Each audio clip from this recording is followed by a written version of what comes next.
Jenny, I wasn't fired at all. Mr. Maddox is the most wonderful man in the world. He gave me 2 tickets, look. Now, you see? Oh, there's a gentleman here to see you. Why, hello, Dad. Well, hello, son. Hello. I'm not interfering with business routine, am I? Why, certainly not. I'm glad to see you.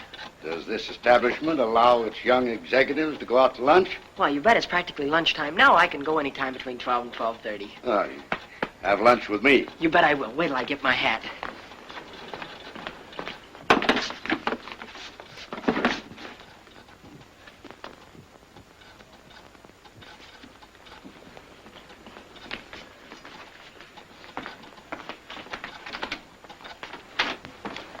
Well, I've often snatched a sandwich at the Carvel drugstore soda fountain, but this is a little overwhelming. Well, Andrew, how is everything? Oh, everything's fine. Looks like a first-rate place you work in. Oh, swell place, swell people, swell boss. Looks like you've got life by the tail. Oh, I've had a couple of experiences, but I'm all right now. Nothing to warrant talking about, eh? No, nothing to talk about. Oh, have you seen Betsy? Yes, I've seen Betsy, and she's been a great help to me, spiritually. Yes, she's a fine girl, spiritually. Swell girl. You ever miss Polly Benedict? No, not exactly. That's a pretty little girl at the phone desk in your office. Yes, and she's got a lot of character, too. She earns her own living, and she hasn't any family at all. I see.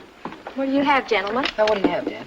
Well, I'm fascinated at the thought of eating a triple-decker 48th Street special sandwich. And just a cup of ordinary coffee. Make mine the same, please. All right. Well, Andy, your experimental month is over. Has college and scholarship lost out? Dad, I honestly don't know. Well, why not come home tomorrow, Sunday? We can thrash the whole thing out. Then if you decide against college, why, you can go back to your job. Traveling at my expense, of course. Dad, if you don't mind, I just don't care to talk it over now. Well, then let's just leave it this way. If you want to go to college, you come home. And if you want your job, well, your mother and I can expect you when it's convenient to you and you want to see us. Dad, you're acting very funny. Funny. Mm-hmm. Oh, I thought I was acting particularly intelligent. You know, Andrew, you've taken on some of the aspects of manhood. You're away from home, you're earning a living. That's being a man. And as a man, so I must treat you. I appreciate that, too, Dad. But I'll never be too grown up for you to speak freely. Thank you, son, thank you. The only time I'd speak freely to a young man is about his future. About him being a success? Probably if you become a lawyer, you'll never be rich. I mean, when you're married. Married? Oh, wait a minute, Dad. I only make $10 a week. I may have my charms, but I'm not that good.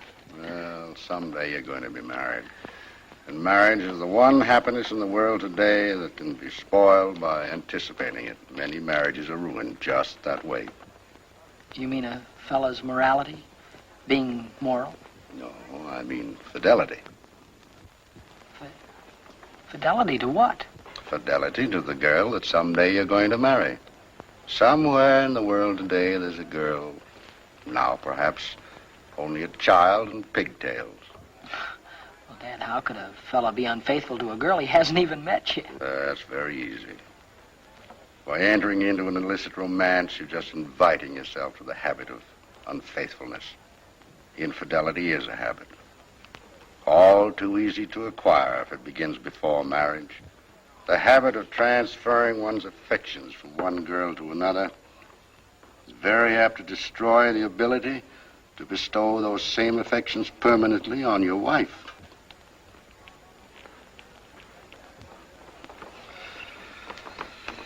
I know what you're thinking about. You're thinking the same thoughts I did when my father talked to me. But thanks for listening.